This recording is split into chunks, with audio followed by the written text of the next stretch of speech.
Hello दोस्तों, नमस्कार। तो आज हम लोग द्विवेदी युग की प्रश्नोत्तरी करेंगे और इसके माध्यम से ये देखने का प्रयास करेंगे कि आपकी द्विवेदी युग पे पकड़ कैसी है और आप कितने प्रश्नों को सही कर पाते हैं। आज की प्रश्नोत्तरी में हमारे 35 प्रश्न रहेंगे। आप लोग देखिए कि आपके कितने प्रश्न सही हो रहे हैं। बाकी ये जो पीडीएफ है, इसको हम अपने टेलीग्राम पर और व्हाट्सएप पर भेज देंगे, वहाँ से आप लोग इसको देख लीजिए। आइए हम पहला प्रश्न देखते हैं कि सामान्यतः द्विवेदी युग का प्रारंभ कब से माना जाता है?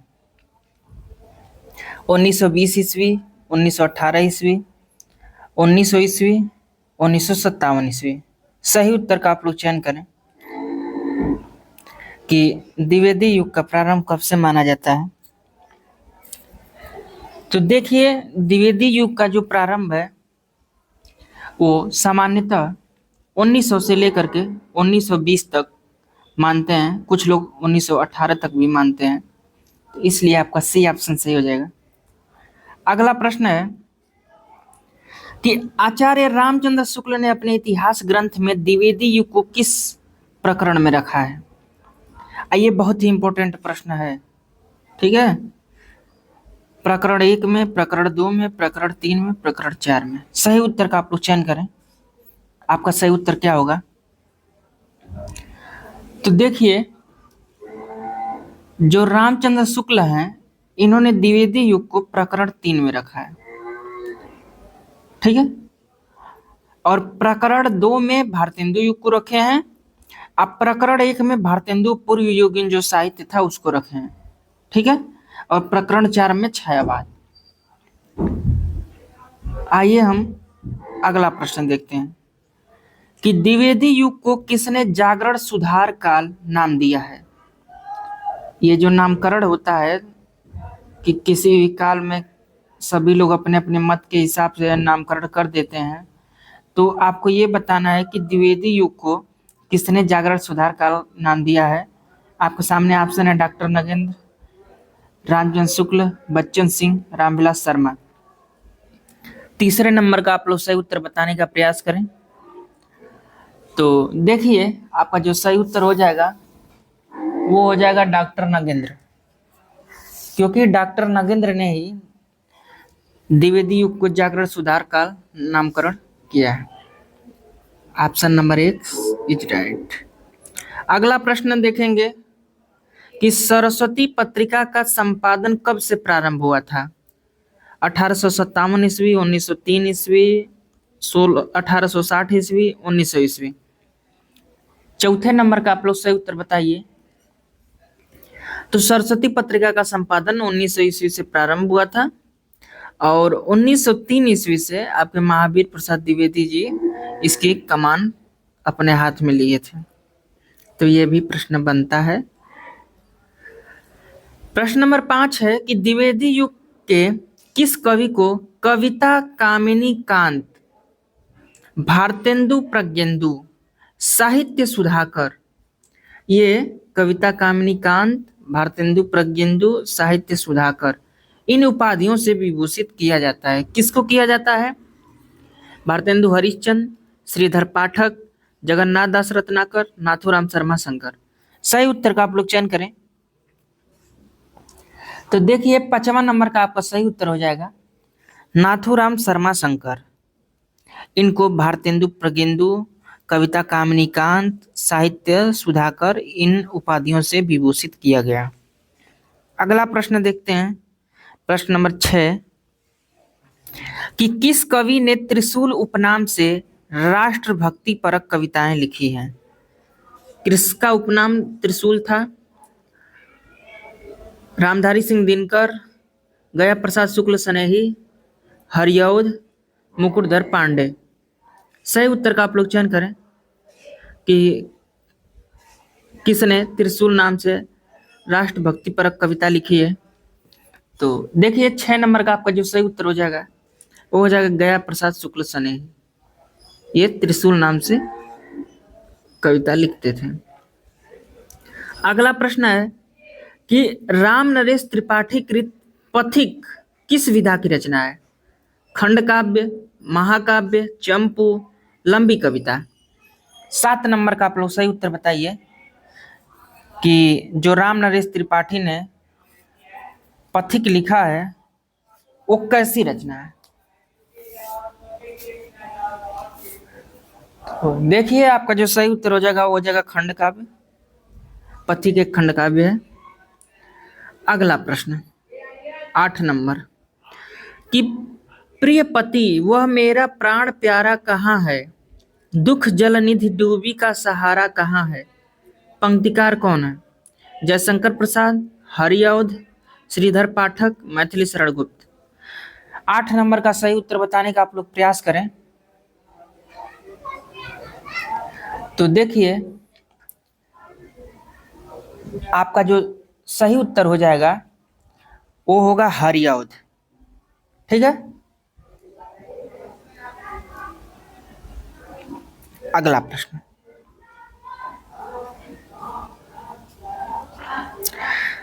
किसने कृष्ण और राधा को नायक नायिका के स्तर से हटाकर विश्व सेवी तथा विश्व प्रेमी के रूप में चित्रित किया है?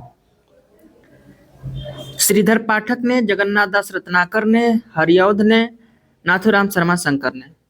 सही उत्तर का आप लोग चयन करें। तो देखिए आपका जो सही उत्तर हो जाएगा वो हरिऔध हो जाएंगे। दोस्तों यदि हमारी प्रश्नोत्तरी आपको अच्छी लग रही हो तो please like, share and subscribe और हमारे साथ जुड़े रहिए। इसी तरह से क्रमवार प्रश्नोत्तरी होती रहेगी। बाकी कोई टाइपिस्ट न मिलने के कारण हम इसको हाथ से लिख करके आपको पढ़ा रहे हैं। अगर कोई टाइपिस्ट मिलेगा तो फिर टाइप करके, क्वेश्चन यही रहेंगे, बस ये रहेगा कि टाइप रहेगा। आइए हम अगला प्रश्न देखते हैं कि श्रीधर पाठक ने कश्मीर सुषमा काव्य कृति की रचना किस भाषा में किया है? आपके सामने ऑप्शन है ब्रज भाषा, खड़ी बोली, मराठी, अवधी। सही उत्तर का चयन करें कि कश्मीर सुषमा जो काव्य है वो किस भाषा में लिखा गया। तो 9 नंबर का आपका सही उत्तर हो जाएगा ब्रज भाषा में। ठीक है। अगला प्रश्न कि सुकवि नामक काव्य पत्रिका का संपादन किसने किया? राम नरेश त्रिपाठी, हरिऔध, गया प्रसाद शुक्ल, मैथिली शरण गुप्त। सही उत्तर का चयन करें। तो आपका जो सही उत्तर हो जाएगा वो हो जाएगा गया प्रसाद शुक्ल। इन्होंने सुकवि नामक काव्य पत्रिका का संपादन किया है। अगला प्रश्न देखते हैं, प्रश्न नंबर 11 कि समालोचना दर्श कृति के लेखक कौन है? भारतेंदु हरिश्चंद्र, मुकुटधर पांडे, जगन्नाथ दास रत्नाकर, हरिऔध। 11 नंबर का आप लोग सही उत्तर बताइए। तो देखिए समालोचना दर्श जो कृति है उसको जगन्नाथ दास रत्नाकर जी ने लिखा है, इसलिए 11 का सी ऑप्शन सही हो जाएगा। अगला प्रश्न 12 नंबर कि मैथिली शरण गुप्त कृत साकेत में कुल कितने सर्ग हैं? 17 सर्ग, 15 सर्ग, 7 सर्ग, 12 सर्ग। बताइए साकेत में कुल कितने सर्ग हैं? तो साकेत में कुल 12 सर्ग हैं। देखिए सर्गों से प्रश्न बनते हैं कि कामायनी में कितने सर्ग हैं, साकेत में कितने हैं, रश्मिरथी में कितने हैं, उर्वशी में कितने हैं, कितने खंड हैं, कितने सर्ग हैं। ये सब चीजें आपको सभी रचनाओं की याद होनी चाहिए। वो चीजें आपसे कहीं ना कहीं पूछ ही ली जाएंगी। अगला प्रश्न नागरी तेरी यह दशा किसकी कविता है? महावीर प्रसाद द्विवेदी, हरिऔध, मैथिली शरण गुप्त, भारतेंदु हरिश्चंद्र। सही उत्तर का आप लोग चयन करें। तो 13 नंबर का आपका सही उत्तर हो जाएगा महावीर प्रसाद द्विवेदी। इन्होंने यह कविता लिखी है। अगला प्रश्न किस कवि ने अपने को कौटुंबिक कवि मात्र कहा है? कौटुंबिक कवि रामधारी सिंह दिनकर, मैथिली शरण गुप्त, सियाराम शरण गुप्त, नाथूराम शर्मा शंकर। 14 नंबर का आप लोग सही उत्तर बताइए। तो आपका सही उत्तर हो जाएगा मैथिली शरण गुप्त। इन्होंने अपने आप को कौटुंबिक कवि मात्र माना है। अगला प्रश्न कि सर्वप्रथम ग्राम गीतों के संकलन का प्रयास किसने किया? रामनरेश त्रिपाठी, राय देवी प्रसाद पूर्ण, महावीर प्रसाद द्विवेदी, पदम सिंह शर्मा। सही उत्तर का आप लोग चयन करें। तो 15 नंबर का जो आपका सही उत्तर हो जाएगा रामनरेश त्रिपाठी जी हो जाएंगे। दरअसल इन्होंने ग्राम गीतों का संकलन बहुत ही कष्टों में किया है। मतलब रात रात भर जगे रहते थे, किसी के घर के पिछवाड़े बैठ करके गीतों को सुनते थे। महिलाएं जब गीत गाती थी किसी की शादी में या कहीं भी कोई मांगलिक कार्यक्रम हो रहा है, तो वहां पे वो बैठ करके गीतों को सुनते थे और उसका संकलन करते थे। अगला प्रश्न, साहित्य को ज्ञान राशि का संचित कोष किसने माना है? महत्वपूर्ण प्रश्न है। हजारी प्रसाद द्विवेदी, महावीर प्रसाद द्विवेदी, राम प्रसाद, श्रीधर पाठक। सही उत्तर का चयन करें। तो देखिए साहित्य को ज्ञान राशि का संचित कोष आपके महावीर प्रसाद द्विवेदी जी माने हैं। तो 16 का बी ऑप्शन सही हो जाएगा। अगला प्रश्न 17 नंबर, कि कार्ल मार्क्स की जो पुत्री जैनी है उस पर जैनी नामक कृति किसने लिखा है? महावीर प्रसाद द्विवेदी, मैथिली शरण गुप्त, गया प्रसाद शुक्ल स्नेही, लोचन प्रसाद पांडे। 17 नंबर का आप लोग सही उत्तर बताने का प्रयास करें। 17 का सही उत्तर क्या होगा? तो आपका सही उत्तर हो जाएगा मैथिली शरण गुप्त।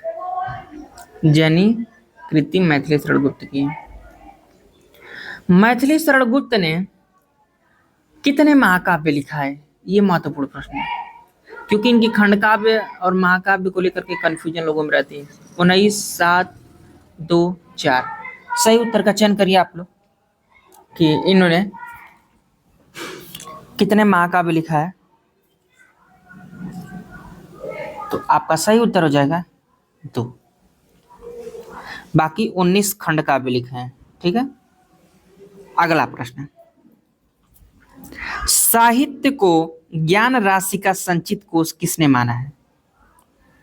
आप लोग बताइए कि साहित्य को ज्ञान राशि का संचित कोष किसने माना है।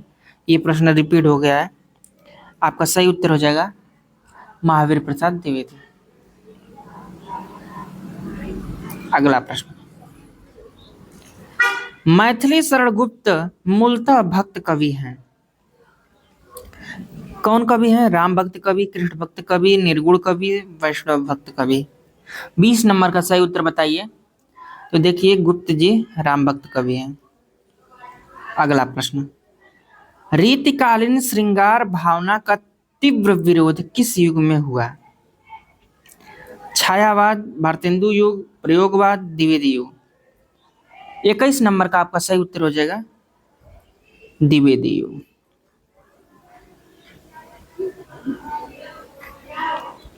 अगला प्रश्न, मैं साहित्य को मनुष्य की दृष्टि से देखने का पक्षपाती हूं, यह कथन किसका है? महावीर प्रसाद द्विवेदी, रामचंद्र शुक्ल, हजारी प्रसाद द्विवेदी, नंदुलारे वाजपेयी। 22 नंबर का आप लोग सही उत्तर बताने का प्रयास करें। तो ये हो जाएगा हजारी प्रसाद द्विवेदी का स्टेटमेंट।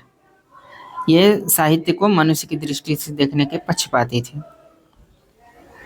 इन कृतियों का सही अनुक्रम बताना है। जो ये मैथिली शरण गुप्त की कृतियां हैं इनका सही अनुक्रम बताना है। आप लोग ये देखिए और बताइए कि सही अनुक्रम क्या होगा। 23 नंबर का सही उत्तर बताइए। तो देखिए आपका जो सही उत्तर हो जाएगा वो सी ऑप्शन हो जाएगा। पंचवटी पहले हो जाएगी, फिर साकेत हो जाएगा, फिर यशोधरा हो जाएगा, फिर द्वापर हो जाएगा। ठीक है। अगला प्रश्न देखते हैं, प्रश्न नंबर 24। राम तुम मानव हो ईश्वर नहीं हो क्या? यह पंक्ति किसकी है? हरिऔध की, श्रीधर पाठक की, नरेश मेहता की, मैथिली शरण गुप्त की। 24 नंबर का आप लोग सही उत्तर बताने का प्रयास करें। तो आपका सही उत्तर हो जाएगा मैथिली शरण गुप्त की। ठीक है।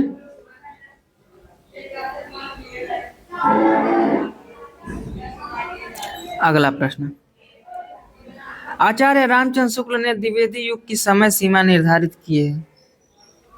1900 से 1920 तक, 1800 तिरासी से 1918 तक, 1893 ईस्वी से 1918 तक, 1847 से 1920 तक। सही उत्तर का आप लोग चयन करें। तो देखिए रामचंद्र शुक्ल जी ने 1893 से 1918 तक द्विवेदी युग को माना है। अगला प्रश्न 26 नंबर, कविता का विषय मनोरंजन एवं उपदेशजनक होना चाहिए। यह किसका स्टेटमेंट है? महावीर प्रसाद द्विवेदी, भारतेंदु हरिश्चंद्र, मैथिली शरण गुप्त, सियाराम शरण गुप्त। 26 नंबर का आप लोग सही उत्तर बताने का प्रयास करें कि किसने ये माना कि कविता का उद्देश्य मनोरंजनपूर्ण और उपदेशजनक होना चाहिए। आपका सही उत्तर हो जाएगा महावीर प्रसाद द्विवेदी जी। अगला प्रश्न कि हरिऔध के प्रबंध काव्य वैदेही वनवास में कुल कितने सर्ग हैं? 18 सर्ग, 15 सर्ग, 17 सर्ग, 7 सर्ग। बताइए वैदेही वनवास में कुल कितने सर्ग हैं? 27 नंबर का आपको जो सही उत्तर हो जाएगा वो हो जाएगा 18 सर्ग। ठीक है। अगला प्रश्न, प्रश्न नंबर 28 कि हरिऔध जी ने रीति ग्रंथ रस कलश की रचना किस भाषा में किया है? खड़ी बोली, ब्रज भाषा, अवधी, मैथिली। 28 नंबर का सही उत्तर बताइए। तो इन्होंने ब्रज भाषा में इसकी रचना किया है। अगला प्रश्न है 29 नंबर कि श्रीधर पाठक ने एकांतवासी योगी की रचना किस शैली में की है? मसनवी, पैरोडी, लावनी, बघेलवी। सही उत्तर का आप लोग चयन करें। तो आपका सही उत्तर हो जाएगा लावनी शैली में। लावनी और ख्याल, अगर मान लो लावनी ऑप्शन में न रहे, ख्याल रहे तो आप इसको भी कर सकते हैं। अगला प्रश्न, साकेत को किसने जनवादी काव्य माना है? डॉक्टर नगेंद्र, रामचंद्र शुक्ल, रामविलास शर्मा, बच्चन सिंह। सही उत्तर का आप लोग चयन करें। तो साकेत को डॉक्टर नगेंद्र ने जनवादी काव्य माना है। अगला प्रश्न 31 नंबर, निम्नलिखित में कौन कवि द्विवेदी युग का नहीं है? ये बहुत बढ़िया प्रश्न है। रामचरित उपाध्याय, लोचन प्रसाद पांडे, श्रीधर पाठक, वियोगी हरि। सही उत्तर का आप लोग चयन करें कि इनमें से कौन कवि है जो द्विवेदी युग का नहीं है। तो आपका सही उत्तर हो जाएगा वियोगी हरि। बाकी रामचरित उपाध्याय, लोचन प्रसाद पांडे, श्रीधर पाठक ये सब द्विवेदी युग के हैं। अगला प्रश्न 32 नंबर कि द्विवेदी युग में हरिगीतिका छंद का बादशाह किसे माना जाता है? मैथिली शरण गुप्त को, हरिऔध को, नाथूराम शर्मा शंकर को, श्रीधर पाठक को। तो देखिए हरिगीतिका छंद का जो बादशाह है वो मैथिली शरण गुप्त जी को माना जाता है। अगला प्रश्न, गंगा अवतरण काव्य कृति के रचनाकार कौन है? रामनरेश त्रिपाठी, सत्यनारायण कविरत्न, उदय शंकर भट्ट, जगन्नाथ दास रत्नाकर। 33 नंबर का सही उत्तर बताइए आप लोग। तो गंगा अवतरण जगन्नाथ दास रत्नाकर का काव्य है। 34 नंबर प्रश्न कि साकेत किस भाषा का शब्द है? प्राकृत, संस्कृत, पाली, हिंदी। बढ़िया प्रश्न है, बताइए। तो 34 नंबर का आपका सही उत्तर हो जाएगा पाली भाषा का शब्द है। और साकेत का अर्थ होता है अयोध्या। अयोध्या, ठीक है।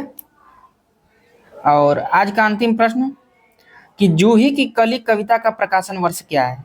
1916, 1918, 1920, 1912। तो देखिए जूही की कली निराला जी ने 1916 ईस्वी में लिखा था। तो दोस्तों यहाँ तक देखने के लिए आप लोगों का धन्यवाद। ये पीडीएफ आपको हमारे टेलीग्राम पर मिल जाएगा, वहाँ से आप डाउनलोड करके देख लीजिए। और टेलीग्राम चैनल का अगर लिंक आप लोग ज्वाइन नहीं किए हैं तो नीचे डिस्क्रिप्शन बॉक्स में है, वहाँ से जा करके आप लोग जुड़ जाइए। तो यहाँ तक देखने के लिए आप लोगों का बहुत धन्यवाद। हम लोग फिर मिलते हैं छायावाद युगीन प्रश्नोत्तरी में। तब तक के लिए नमस्कार।